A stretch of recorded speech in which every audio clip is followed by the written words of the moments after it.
बिस्मिल्लाहिर्रहमानिर्रहीम। Dear students, अस्सलाम वालेकुम। जैसे कि आपके इल्म में है, लास्ट टॉपिक में हमने बायोलॉजी की डिफरेंट ब्रांचेस को डिस्कस किया।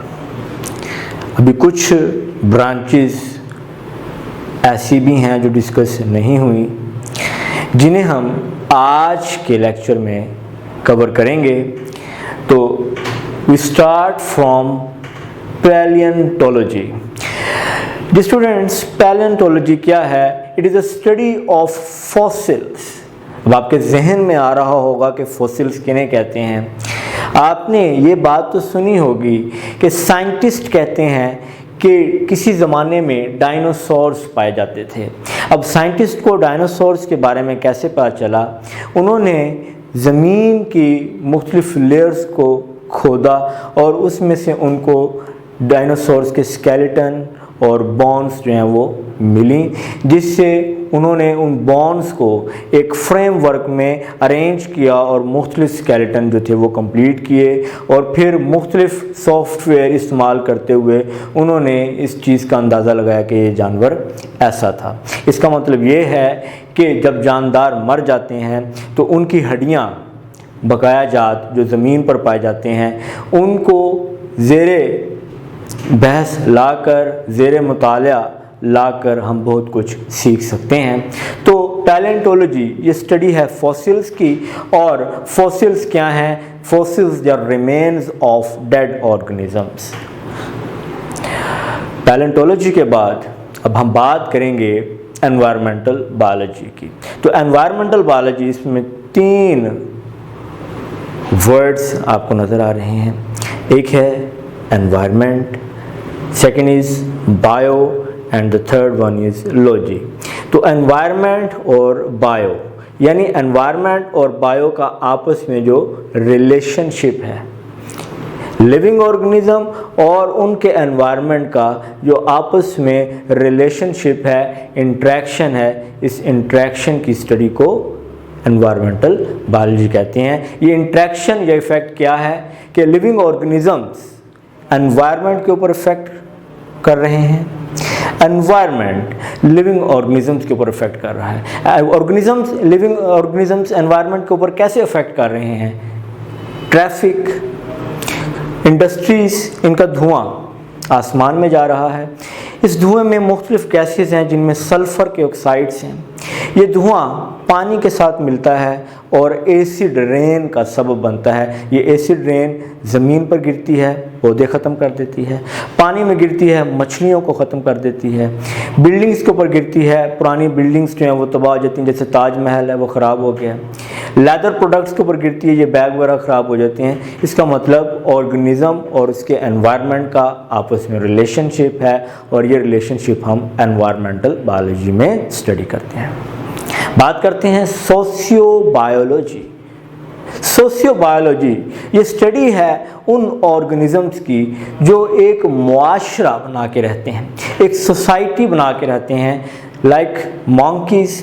तो आपने देखा होगा बंदर जो हैं वो एक ग्रुप में पाए जाते हैं, एक सोसाइटी में पाए जाते हैं, और ये मुख्तलिफ शरारतें भी कर रहे होते हैं। कभी वो एक दूसरे को थप्पड़ लगा रहे होते हैं और कभी वो आराम से बैठे एक दूसरे की जुएँ निकाल रहे होते हैं। तो एक दूसरे की जुएँ निकालना ये बिहेवियर है, ये शरारतें करना ये बिहेवियर है। तो those organisms that live in a society, the study of social behaviour of those organisms is called sociobiology. बात करते हैं स्टूडेंट्स पैरासाइटोलॉजी की। Parasitology it is a study of parasites. अब आपके जहन में आ रहा होगा ये पैरासाइट्स क्या हैं? तो पैरासाइट्स उन ऑर्गेनिजम्स को कहते हैं जो हमारे से खुराक लेते हैं, हमारे से रहने की जगह लेते हैं और बदले में हमें ही नुकसान पहुंचाते हैं। जी स्टूडेंट्स, मिसाल के तौर पे मच्छर हमारे जिस्म पर थोड़ी देर के लिए रहता है, हमारा खून चूसता है, और बदले में एक तो हमारा खून चूसा, बदले में क्या हुआ? मलेरिया की बीमारी दे के चला जाता है।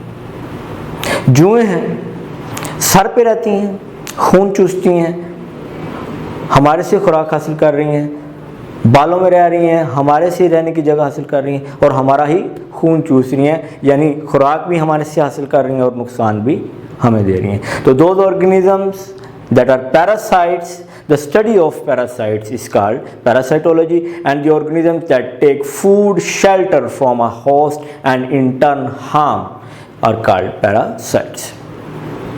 Students, अब हम बात करते हैं बायोटेक्नोलॉजी की। टेक्नोलॉजी से पहले बात करता जाऊं, university of engineering and technology, आपने नाम सुना होगा, यानी इंजीनियरिंग और टेक्नोलॉजी की यूनिवर्सिटी। तो इंजीनियरिंग तो आपको समझ लगती है कि यहाँ पर पढ़ के इंजीनियर्स बनते हैं। ये टेक्नोलॉजी क्या होती है? ये स्टूडेंट्स, टेक्नोलॉजी कहते हैं तकनीक को, फन को, महारत को। बायो कहते हैं लिविंग ऑर्गेनिजम्स को, यानी जानदारों के ऊपर अपनी तकनीक, फन, हुनर का इस्तेमाल। क्यों इस्तेमाल? ताकि इनसे ऐसी चीज़ बनाई जाए, ऐसी प्रोडक्ट बनाई जाए जिससे इंसान को फ़ायदा हो। So the practical application of living organisms to make substance for the welfare of mankind, जानदारों के ऊपर मुख्तलिफ टेक्निक्स लगा के ऐसी चीज़ें बनाना जिससे इंसान का फ़ायदा हो, बायोटेक्नोलॉजी कहलाता है। जैसे आपने डायबिटीज़ के पेशेंट का सुना होगा, जो ज़्यादतीस या आम अल्फाज में शुगर के मरीज़ होते हैं, उनको इंसुलिन का इंजेक्शन लगता है। ये इंसुलिन का इंजेक्शन बैक्टीरिया से बनाया जाता है बायोटेक्नोलॉजी के असूलों को इस्तेमाल करते हुए। अब बात करते हैं इम्यूनोलॉजी की। लॉजी स्टडी और इम्यूनो यानी कि इम्यून सिस्टम, हमारा डिफेंस सिस्टम, जिसमें आते हैं हमारे वाइट ब्लड सेल्स। जी स्टूडेंट्स, वाइट ब्लड सेल्स ये वो सेल्स हैं जो हमारे बॉडी में एंटर होने वाले जरासीमों को पकड़ते हैं, उनको खा जाते हैं, उनको मार देते हैं, उनकी बॉडी के टुकड़े टुकड़े कर लेते हैं। तो वाइट ब्लड सेल्स कैसे हमारी बॉडी को डिफेंड करते हैं, कैसे बाहर से आने वाले इन्वेडिंग, हमला करने वाले माइक्रो ऑर्गेनिजम्स को रोकते हैं, उनको मारते हैं। ये स्टडी जिसमें हमारे इम्यून सिस्टम का काम करना आता है, इम्यूनोलॉजी कहलाती है। The study of immune system that act as a defending agent, that act for defending against invading microbes. Immunology के बाद बात करते हैं एंटोमोलॉजी यानी कि स्टडी, और एंटोमो इंसेक्ट्स। तो study of insects is called entomology.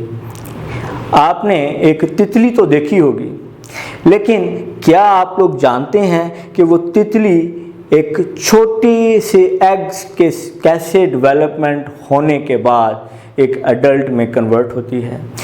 उस तितली के बनने में कौन कौन सी स्टेजेस आती हैं, जिसमें एग, लार्वा, प्यूपा और एडल्ट स्टेजेस शामिल हैं। तो इंसेक्ट की स्टडी, इंसेक्ट के लाइफ साइकिल्स की स्टडी, ये एंटोमोलॉजी कहलाती है। बात करते हैं स्टूडेंट्स फार्माकोलॉजी की। फार्माकोलॉजी ये स्टडी है मेडिसिन्स की, ड्रग्स की। जैसे एक इंसान को सर में दर्द हो रहा था, उसने डिस्प्रिन की गोली खाई, वो डिस्प्रिन की गोली कैसे ब्लड में गई, ब्लड से वो ब्रेन तक पहुंची और उसने कैसे दर्द के एहसास को ख़त्म किया। या एक इंसान एस्थमा के मर्ज में मुब्तला है, एस्थमा का पेशेंट है, यानी उसके सांस की बंदिश है, सांस उसका बंद होता है। जब उसका सांस बंद हो रहा था, उसने एक इन्हेलर लिया और उस इन्हेलर में जो ड्रग थी उसने सांस की नाली को डायलेट कर दिया, खोल दिया। तो ये स्टडी है मेडिसिन्स की, ड्रग्स की प्रॉपर्टीज़ की, खसूसियात की और उनके मोड ऑफ एक्शन की, उनके हमारी बॉडी पे काम करने के तरीके की, वो कैसे हमारी बॉडी को इफ़ेक्ट करते हैं। स्टूडेंट्स, लास्ट में बात करेंगे मॉलिक्यूलर बायोलॉजी की। मॉलिक्यूलर यानी कि मॉलिक्यूल्स, बायो यानी कि living, and logy means study. तो what is molecular biology? It is study of molecules of life, यानी वो मॉलिक्यूल्स जो लिविंग ऑर्गेनिज्म में पाए जाते हैं। जैसे मेरी बॉडी है, मेरी बॉडी किसकी बनी हुई है? वाटर की बनी हुई है। कार्बोहाइड्रेट्स की बनी हुई है, प्रोटीन्स की बनी हुई है, लिपिड्स की बनी हुई है, डीएनए की बनी हुई है। तो ये मॉलिक्यूल्स जो मेरी बॉडी में पाए जाते हैं ये बायोमॉलिक्यूल्स हैं और इनकी स्टडी मॉलिक्यूलर बायोलॉजी भी कहलाती है। तो इसी के साथ आज का टॉपिक इख्तिताम को पहुंचा। अपना ख्याल रखें। अस्सलाम वालेकुम, अल्लाह हाफ़िज़।